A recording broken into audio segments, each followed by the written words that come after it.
Glimlag bietjie vir my. Moenie dink ek is snaaks nie, ek weet die Here is goed vir my. Ja. En ek vertel dit vir almal wie dit wil hoor. Wanneer ek alleen daar my kar ry of my bakkie ry, dan sê ek sommer klikbaar, hey, julle wat wil hoor, die Here is goed vir my. En hy bless ons, en hy seën ons, en hy gee die begeertes van ons harte, want ons die 'n groot en wonderlike, goeie prys sy naam. Hoekom is ons hier?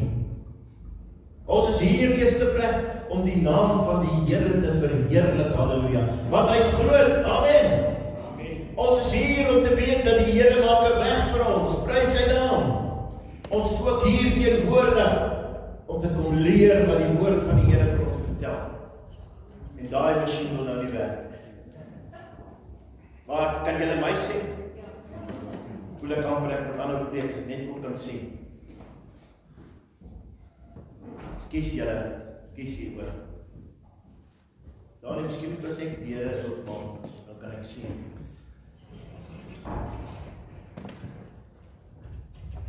Ok. Ek weet nie wat met hom aan die gang is nie. Dit is molle krag. Is dit nou krag terug? Ok, daar is hy. Prys die naam van die Here. Jy weet, hierdie week het ek soveel keer gevra dat die Here vir my moet sê, wat moet ek vir die gemeente sê Sondagoggend wat nou kom. Verlede week het ek begin praat oor die kragtige werking van die Heilige Gees in ons lewens. En die Here sê vir my is baie dringend dat ek moet met jou gesels oor moenie te lig bevind word nie. Dit is baie dringend. Jy sien ons lewe in 'n baie slegte tyd. Dinge gebeur om ons wat ons nie van beheer het nie. Dinge gebeur met ons of ons dit nou wil weet of nie weet nie. En ons of nie ons nie. Baie mense, my liewe susters, speel so in die hand van die duiwel. Hulle luister vir hom en hulle wil graag doen wat hy sê. Maar ons as kinders van die Here hier by die hele gemeente, ons doen dit glad nie. Ons luister wat die koning van die konings vir ons sê, want dis belangrik. Nou wanneer iemand vir 'n eksamen voorberei, julle weet ons, wie het al eksamens geskryf? Dink almal van ons groot mense het een of ander stadium 'n eksamen geskryf. En ek onthou nog Elise het nou die dag nog baie ure ingesit om te leer. En jy kon niks met haar uitrig nie, want sy het net geleer. En so is dit tog maar, dat ons baie tyd insit vir daardie eksamen wat ons skryf, sodat ons kan seker maak dat ons dit slaag. Jy kuier nie met mense. Jy slaap, jy eet, jy kom met alles tot daardie vak wat jy moet slaag. En as dit wiskunde is, dan eet en slaap jy wiskunde. En nou wat ook al is, jy eet en slaap dit, sodat jy nie jou tyd mors nie. Amen. Jy wil graag die eerste slag dit deurkom. Nie soos ons ouens wat 10 keer moes probeer om iets deur te kom nie, né? Jy wil dit graag die eerste keer deurkom. En dit sal baie dom van jou wees. Of daai Engelse woord wat sê stupid wees van jou. As jy nie genoeg tyd insit om daardie eksamen te slaag nie. En jy sal elke geleentheid aangryp vir voorbereiding. Nou wanneer jy eksamen skryf, dan kry jy mos 'n spertyd en 'n datum. Woensdagoggend 9:00 skryf jy daai eksamen.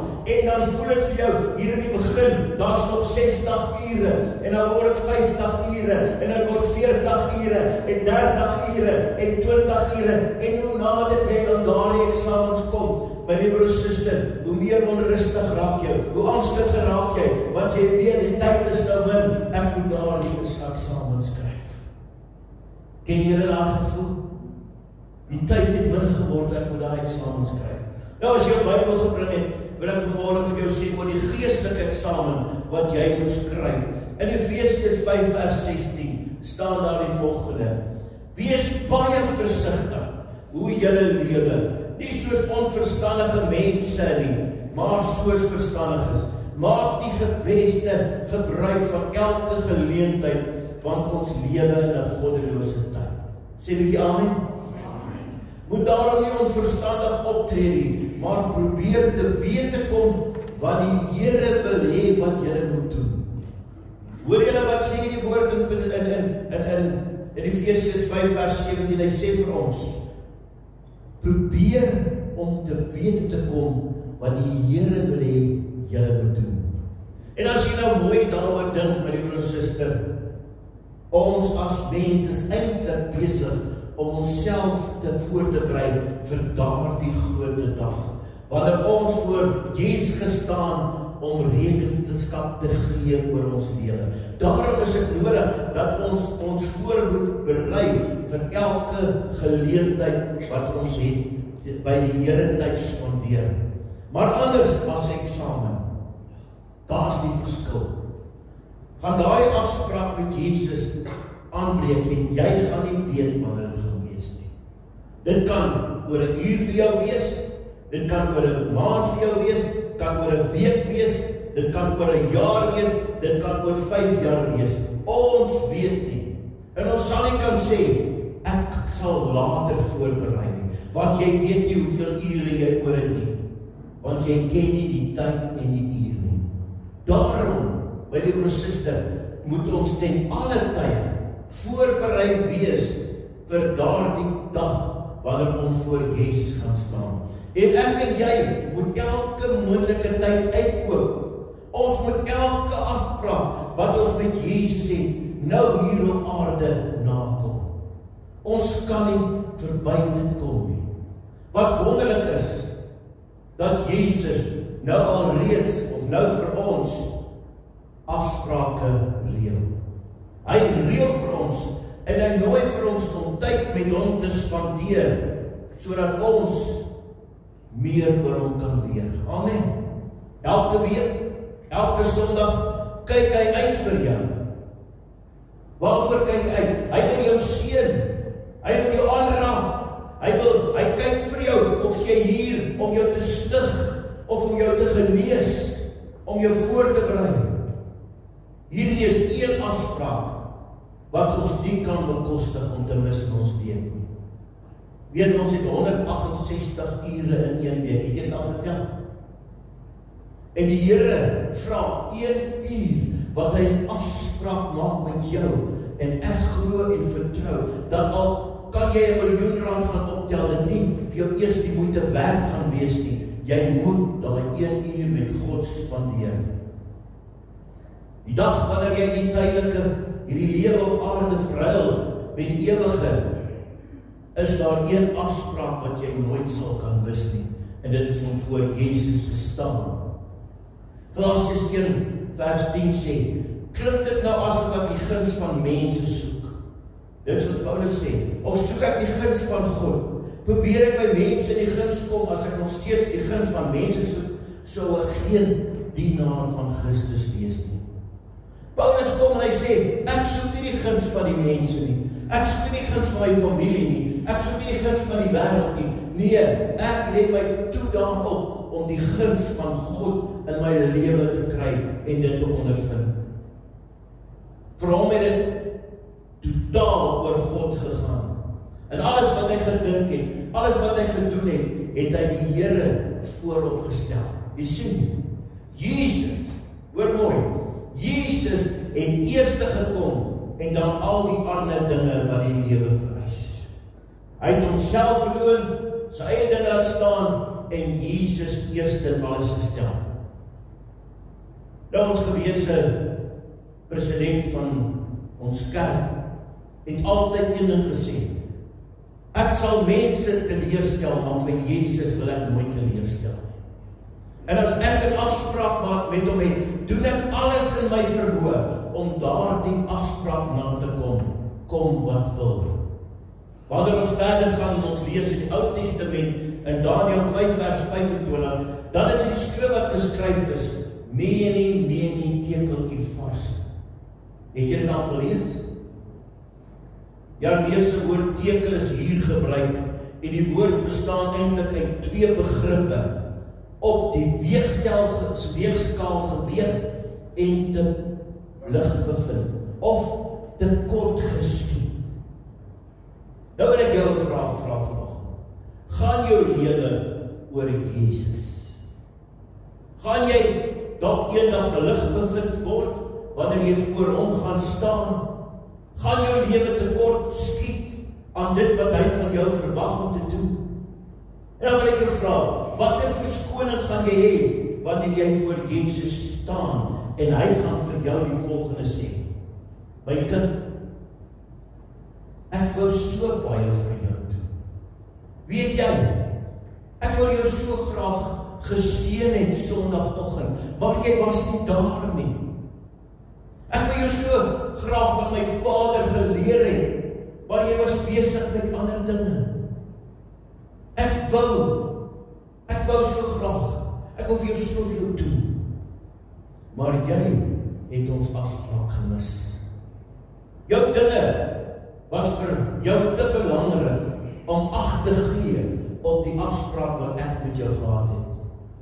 Jy het jou persoonlike gemak bo ons afspraak verkies, sê die Here. Wie wat gaan hy vir jou sê? Gaan weg, jy is te lig bevind, ek ken jou nie. Hoe verskriklik gaan dit wees as 'n mens voor God gaan staan, as jy voor Jesus gaan staan en hy vir jou sê, ek wil jou so graag seën, maar jy was nie beskikbaar nie. Jy was besig met ander dinge. In Lukas 9 vers 23 tot 26 sê Jesus die volgende woorde. En Jesus sê vir almal, as iemand agter my aan wil kom, moet hy homself verloon en sy kruis elke dag opneem en my volg. Want elkeen wat sy lewe bered, sal dit verloor, maar elkeen wat sy lewe om my ontwil verloor, hy sal dit red.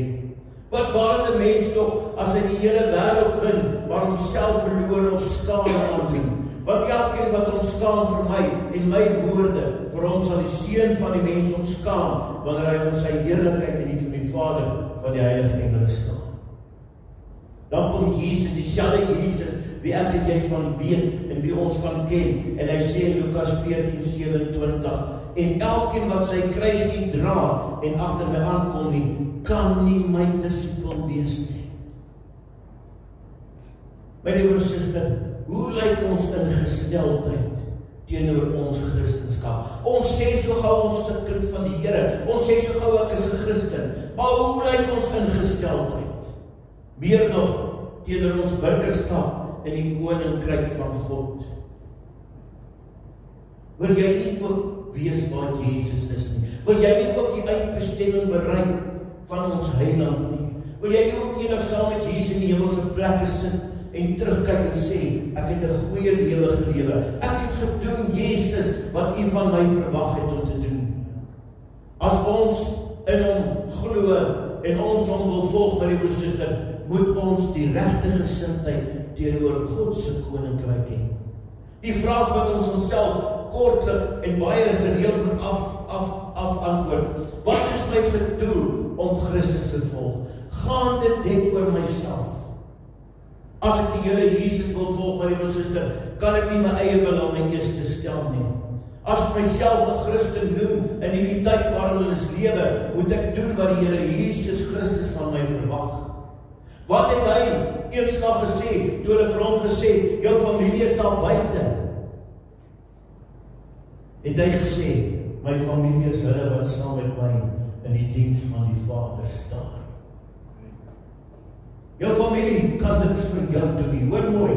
Niemand kan vir jou iets doen nie. Jy alleen moet sorg dat jou verhouding met Jesus Christus suiwer is. Jy moet sorg dat jy in kontak met hom bly. Jy moet sorg dat hy jou leer van dit wat hy van jou verwag. Jy moet onder sy diens staan. En jy sal eendag die koninkryk van die Here beerwe. Christenskap en eie belang is 'n stryd teen mekaar die hele tyd. Waarom Jesus dit vol beteken dat hy voor jou uitloop. Ek loop nie meer my eie pad nie. Ek doen nie meer wat vir my lekker is nie. Ek doen nie meer wat vir my gemaklik is nie. Want hy wys vir my die pad waar volgens ek moet loop. Ek loop ook nie die pad van die Here Jesus ter wille van myself nie, maar ter wille van hom. Hy wat sy lewe aan die kruis vir my afgelê het. Hy wat die bloed uit sy liggaam laat vloei het, sodat ek in geregtigheid voor hom kan staan. Jy sien, hierdie onderskeid is baie belangrik.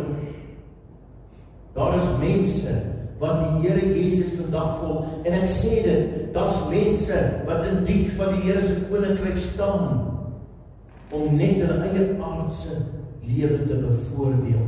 Paulus verduidelik in Galasiërs 2:20 die volgende: Ek is saam met Christus gekruisig, en nou is dit nie meer ek wat lewe nie, maar Christus wat in my lewe. Die lewe wat ek nou nog hier lewe, leef ek in die geloof van die Seun van God, wat sy liefde vir my bewys het, deur sy lewe vir my af te lê. Ek lewe nie meer nie, Jesus lewe in my. Ek doen nie meer my eie dinge nie, ek doen die dinge wat Jesus van my verwag om te doen. Om Christus te volg beteken dat ons sterf aan ons eie manier van dinge doen en wil doen. Ons beskou ons wil, ons regte, ons passies, ons doelwitte, as om saam met Jesus eintlik aan die kruis te hang. Ons reg om ons eie lewe te lei, is nou eintlik dood vir ons. Filippense 3:7 sê, maar wat eers vir my 'n bate was, beskou ek nou as waardeloos ter wille van Christus. Ja, nog meer, ek beskou alles waardeloos, want om Christus Jesus my Here te ken, oortref alles in waarde. Hoe wonderlik is dit nie, dat as jy die Here Jesus doen, sê hy ook, soek my koninkryk en al die ander dinge sal vir jou bygevoeg word. Die vriendskap, jou familie, alles sal vir jou gegee word, want as jy jou lewe om my wil verloor, sal jy alles baat weer terugkry. Die vlees wil nie sterf nie. Ons wil nou maar altyd aan ons vlees uiting gee. Maar om jouself te sterf is pynlik, ja, en is teen ons wens, ons natuurlike ingesteldheid om ons eie plesier te soek. Wat is vir my lekker? Wat is vir my maklik? Voel ek vanmôre nie goed nie, dan gaan ek net die kerk nie. Dis jy wat in die kerk moet wees. Ons kan egter nie beide Christus en die vlees volg nie. Jesus het gesê, as iemand wat die hand aan die ploeg slaan en ander omkyk na wat agter is hy nie geskik vir die koninkryk van God nie. In Lukas 9:62. Daarom kom Paulus en hy waarsku ons. Hy sê, julle moenie net elkeen aan sy eie belange dink nie, maar ook aan die van ander. Dieselfde gesindheid moet in julle wees, wat daar ook in Christus Jesus was. Hy wat in die gestalte van God was, het sy bestaan op godgelyke wyse nie beskou as iets waaraan hy moes vasstem nie. Ons kan nie aan die dinge van die ware in die wêreld vashou nie. Ons kan nie aan ons persoonlike sake vashou nie. Ons moet onsself verloon. En dan sê ek vir jou, sal jy Christus se bates vind in jou lewe. En as ons hierdie selfverloning te wille van Christus vir jou die hoogste offer in die lewe vra, weet dan dat jou siel gered gaan word. Wie wil hemel toe gaan? Ek sê, ek wil daar gaan. En ek leef mos nou op hierdie aarde, die beste van my vermoë. Ek berei my lewe voor geestelik om ook eendag by Jesus te kan wees. Matteus 5:13 sê, julle is die sout van die aarde. Maar as sout verstaan het, hoe kry mense dit weer sout? Dit is niks werd nie, dit word buitekant gegooi en die mense vertrap dit. Dan op 'n ander vers sê, julle is die lig vir die wêreld. Hoe kan ek die sout van die aarde en die lig vir die wêreld wees, as wat my hele lewe net oor myself ingewees is? Net wat vir my belangrik is, doen ek. Ek het nie my lewe verloor nie, want ek is nog in beheer. Weet jy, dat jou lewe is eintlik soos 'n kers? Die kers kan nie lig gee,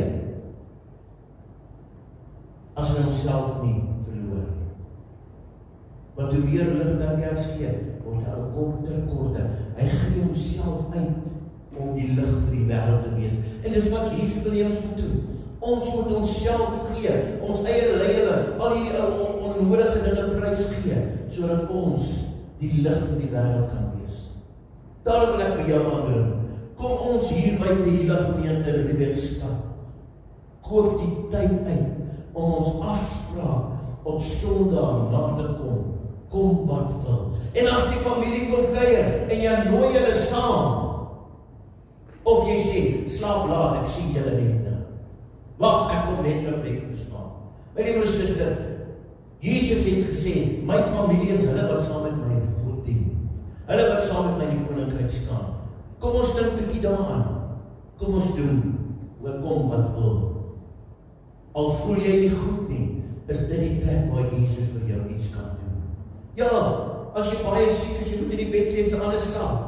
Maar as jy kan opstaan, en jy kan jou tande borstel, en jy kan aantrek, kan jy in die huis van die Here wees. En as familie, kyk het ek reeds gesê, nooi hulle maar saam. Hoor eers die diens by, en doen dan dit wat jy moet doen. Jy sien, want dis hier waar jy krag ondervind. Dis hier waar jy sterkte kry. Dis hier waar jou week reg afskop. Want die dag van die Here is jou eerste dag van die week. Waar jy kom by die Here en sê, Here, ek kyk terug op wat ek hierdie week gedoen het. En ek maak reg. En ek kyk vorentoe. Want ek weet nou dat ek by u voete was, u vir my wonderlike dinge gaan doen. Ek kyk met 'n afwagting na die week om te sien, Here, waar kom al die ou wonderwerkies wat u vir my doen elke dag voor.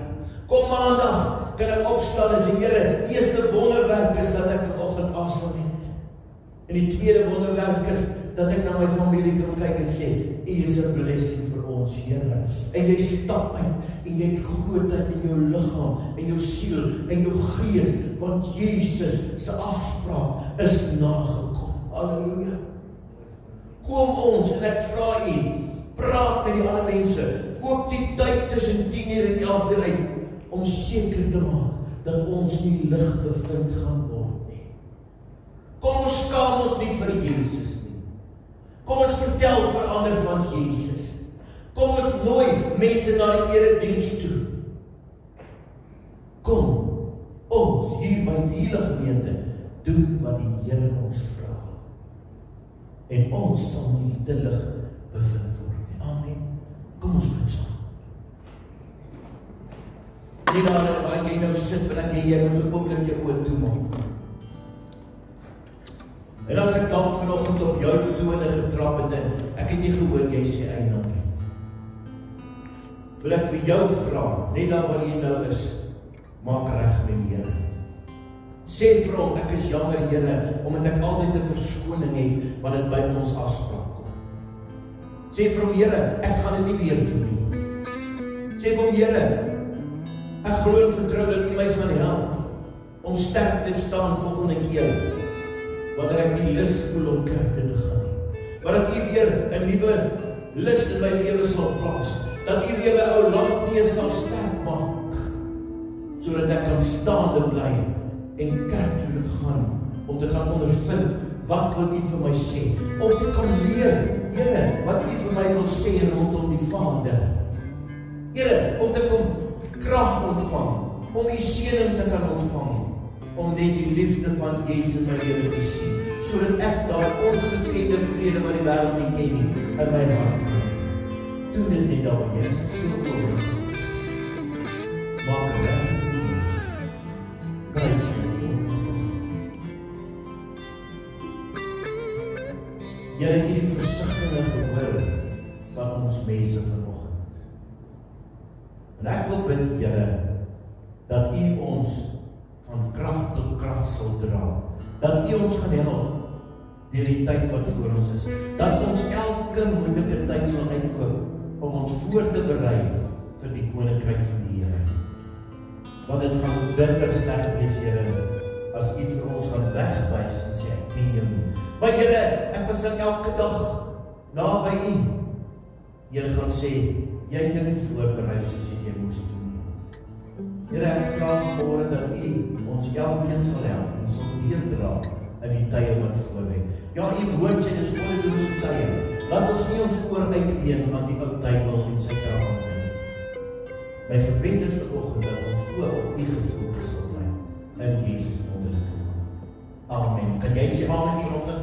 Amen. Prys die naam van die Here.